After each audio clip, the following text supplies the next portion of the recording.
A number of years ago, when our children were young, my husband had taken them out ice skating on a local lake and left me at home to make the Sunday dinner, which was a chicken dinner.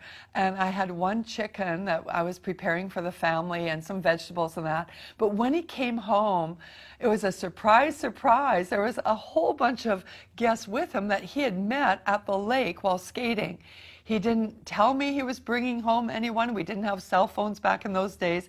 And in total, we had 19 people for dinner. We went and got this 4x8 sheet of plywood and set it up on the table and put a sheet over the top of it and set it up for everyone. But I was concerned about the chicken. How is this little chicken going to be used to feed all this company of people? And so I prayed over it because I remembered a scripture I'd read that very morning about Jesus multiplying the loaves and the fishes. He's a supernatural God who does supernatural miracles. And so I prayed over the chicken and we cut it up, put it on the platter, and sat down, asked a blessing on the food. And I was hoping that everybody would take just a little amount of chicken. But the first person took this hunkin' big portion of chicken. I thought, what am I going to do if everyone takes chicken like that? You know, there won't be enough to even go around half the table.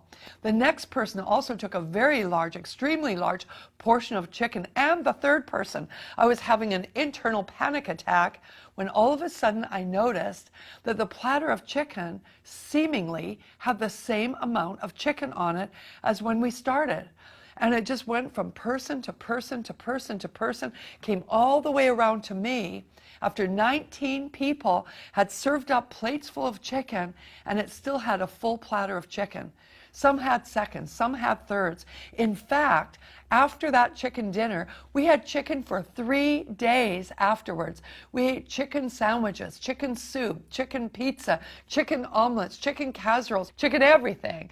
That one incident gave me courage and faith to believe for many more miracles of provision on the mission field. We've seen God do amazing things.